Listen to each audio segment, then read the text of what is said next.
Hello, everyone. This is ex-Bethelite here, and I wanted to take a moment to talk to you guys about something that I know isn't on tour route because I was a tour guide, and that is that Bethel has basically what is a nursing home.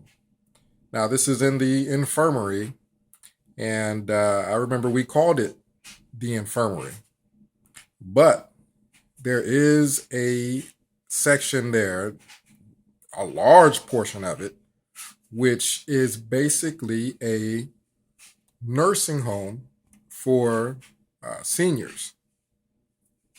And I know that the average Bethelite does not go to Bethel thinking that they're going to be there until they're 70, 80 years old. They're thinking that, well, I'm going to work here until the end of the system.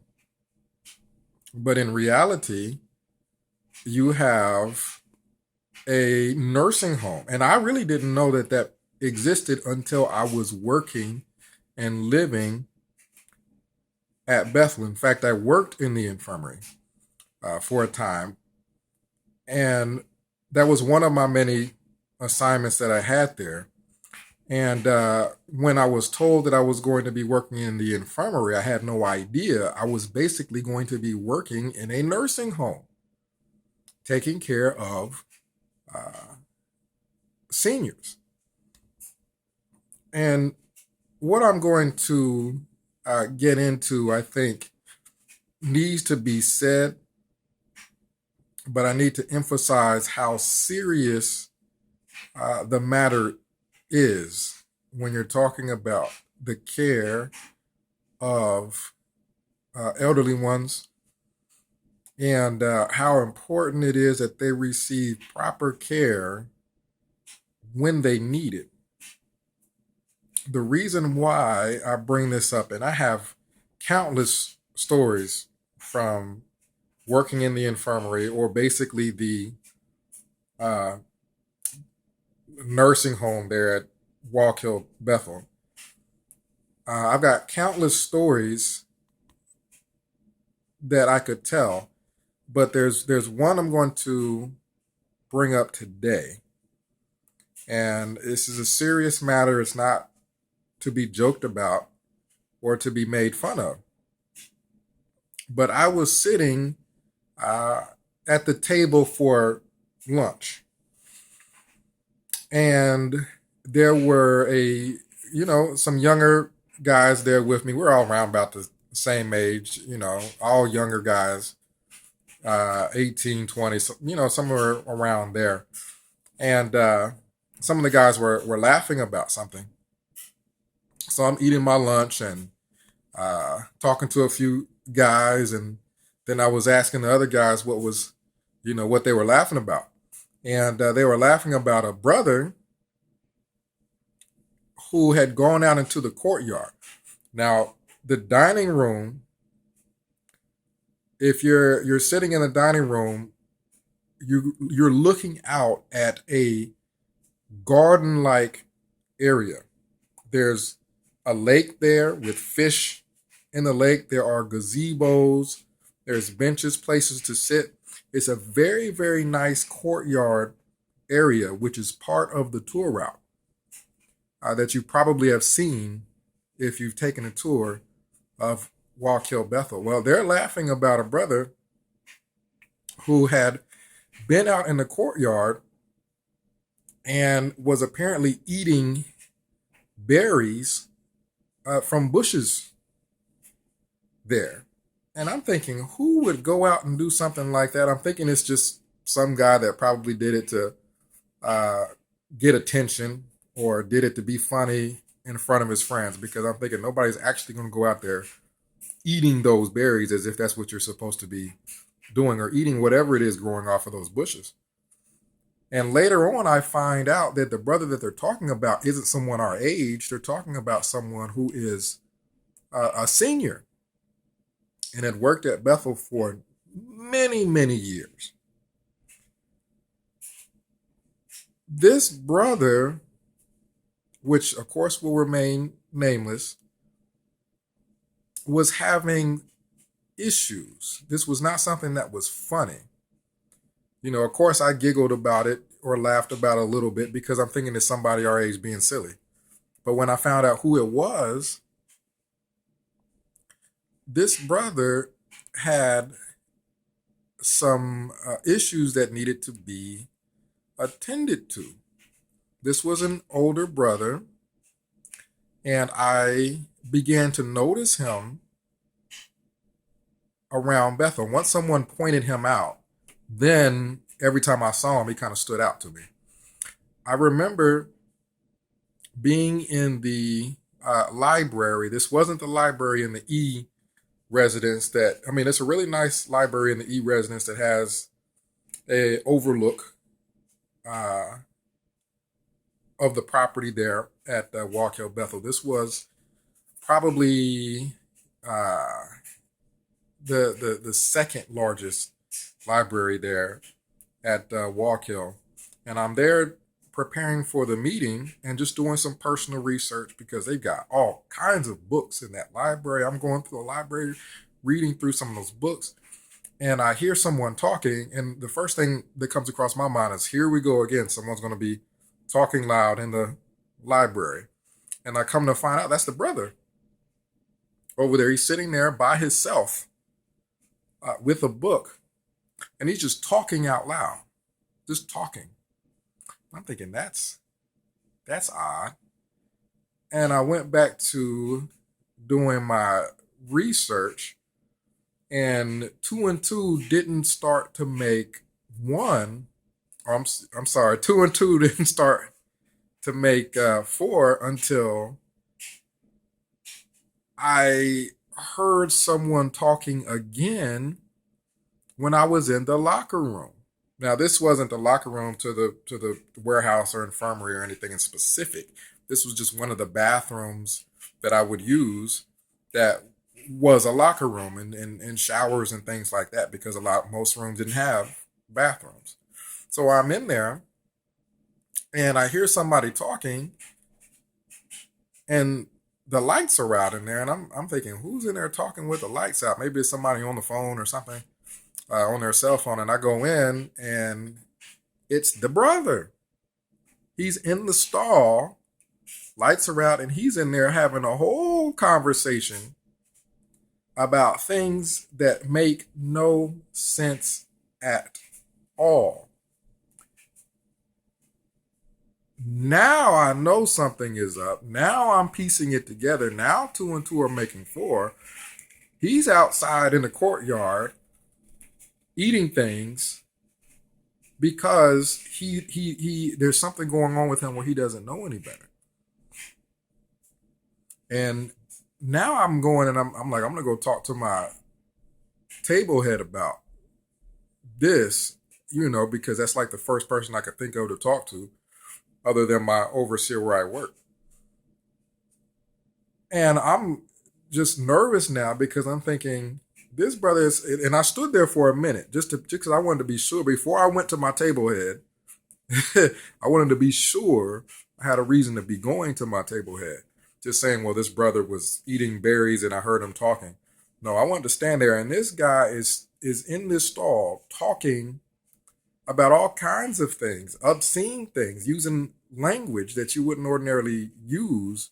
So it just sounded to me like he was totally out of it, totally off.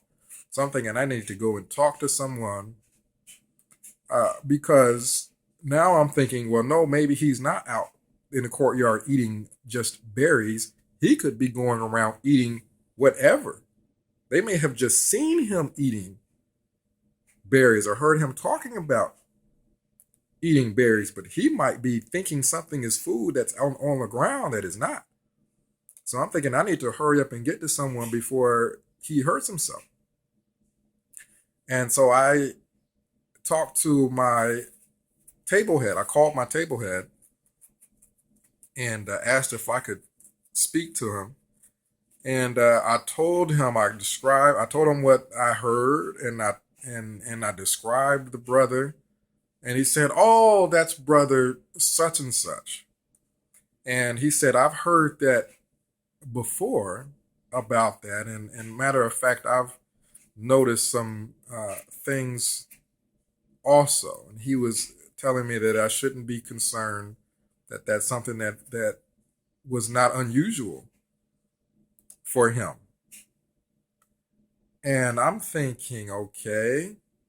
And I walked away from that thinking, well, that means they are aware of it, and someone has got to be monitoring the situation.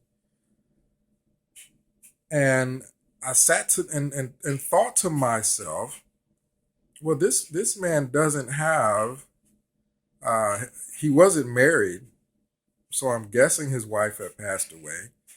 Uh, I know he didn't have kids. If he came into Bethel, young like most people do, I know he didn't have kids to look after him or grandkids to look after him. Who's really looking after him? And I would see him, sometimes I would walk past him in the hallway. I would say hello. He would smile and say hello back. And I would think nothing of it. Well, I'm kind of rationalizing. Maybe he is okay. Maybe this is uh, just something that he does. And maybe I would say uh, about maybe a good month later, I'd already reported what I'd seen, and not to get anyone in any kind of trouble.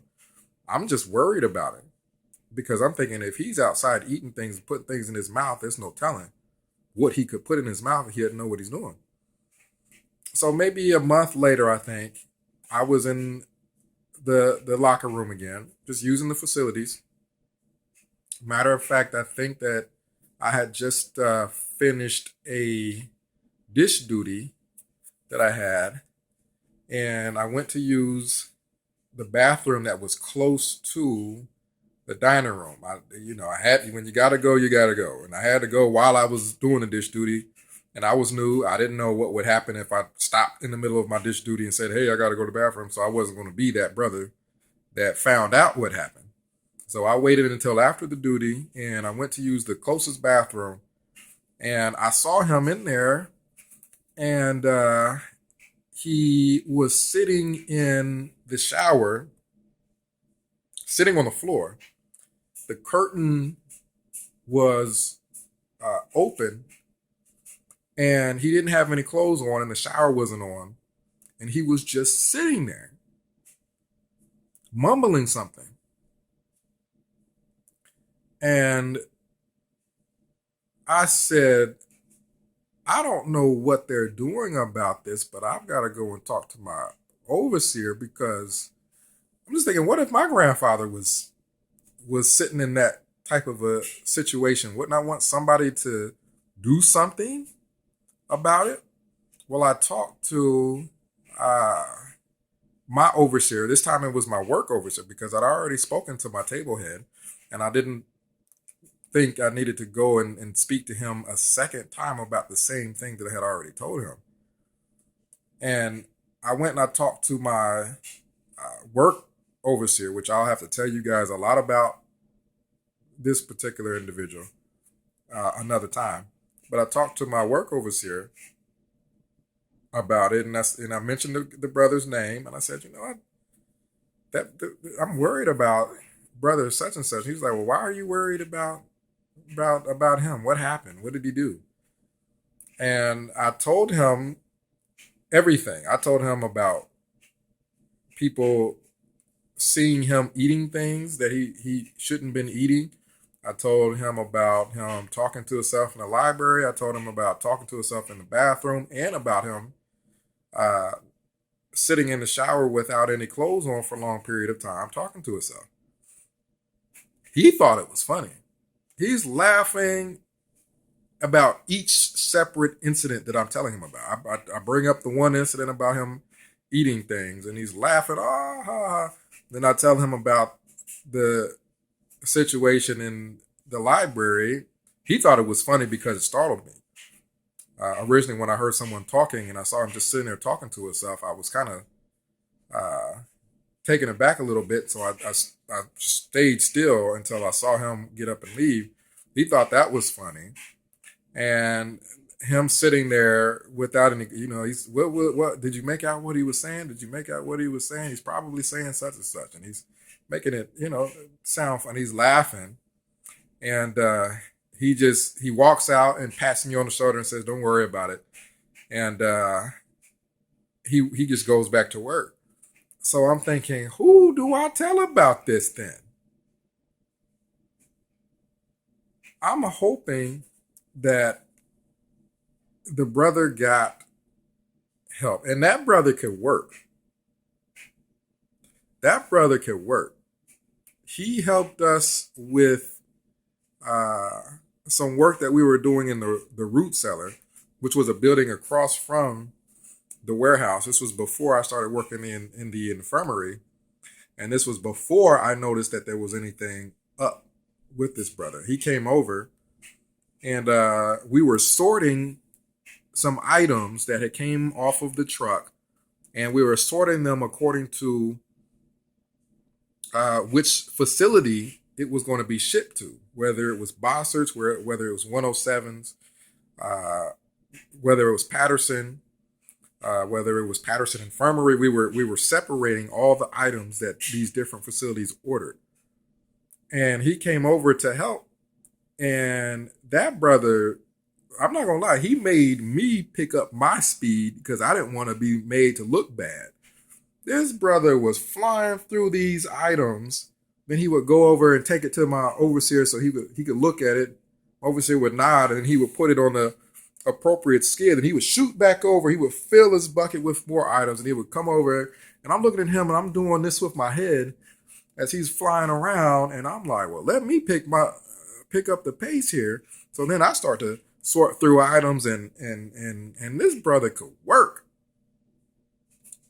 And I'm thinking, looking back at it, I'm thinking maybe that's why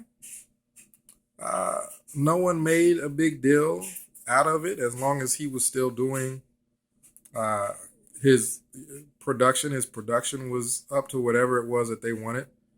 Maybe that's why. Maybe part of his motivation was that he knew something was up. He had to have known something was up. Because whenever it was that he came to, when he came back to his senses and noticed himself sitting in the shower without any clothes on, he had to know it. So at that point that something was up. He had to know, okay, I'm starting to, there's a number of different diagnoses that I could think of. There could be Alzheimer's, there could be dementia. There's a number of different diagnoses that I could think of. But that may have been part of his motivation to work as hard as he did. He worked as hard as the young guys, was so that, he wouldn't get shipped off anywhere, because I don't know where exactly they would send him for that kind of care. And of course, I didn't know anything in detail about that until I started to work in the infirmary. And I think that it didn't matter how hard the brother could work when he was in his right mind. The fact is that he could have been a danger to himself. And like, heaven forbid something happened to him. How bad would I have felt? But who do I call? If you see something that looks like neglect, like that was a month later that I saw that. So I don't know what they did in specific. I didn't go back and talk to my table head and say, tell me exactly what you did about what I told you. But maybe they gave him medication, maybe not. Whatever it was that they did, he still seemed out of it. Outside of the warehouse, there was uh, a fence, and then on the other side of that fence was kind of like a garden type area. And we would go, and sometimes we would play golf. Now, we didn't have actual golf hole, but we would have a golf ball, and we would hit the golf ball over the warehouse and try to, whoever got it closest to the tree, that was kind of like the hole in one. And sometimes if we didn't go to lunch, we would just go out and hit the golf ball outside the warehouse. But we wouldn't do it if there were people on the other side of that fence, because sometimes the ball would go over the fence, and if that hit somebody, that would really hurt.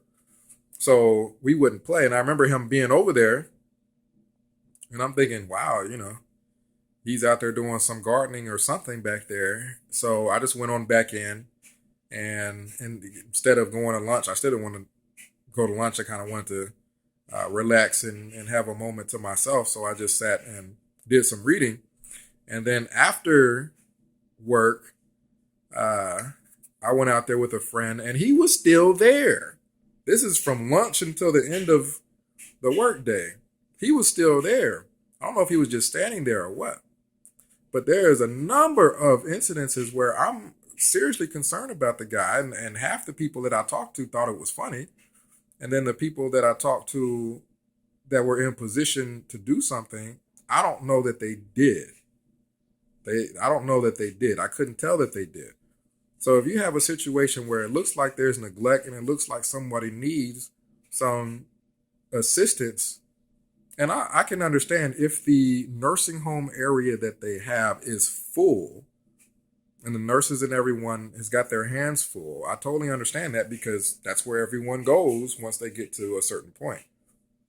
Unless they have to leave Bethel, they end up in a nursing home there at Bethel. It's a door that is, you can't get through unless you have special clearance, and it's all older people. It's a whole building just for that. But you guys tell me what you think. I don't know what else I could have done at that particular point, but I think that is something that's very serious to think about, and that is the seniors. Seniors that are at Bethel now that don't have kids or grandkids to look after them. What's happening to these seniors, especially before they end up in the infirmary where they get care, when they're just out at Bethel prior to getting into the infirmary? What's happening to the seniors?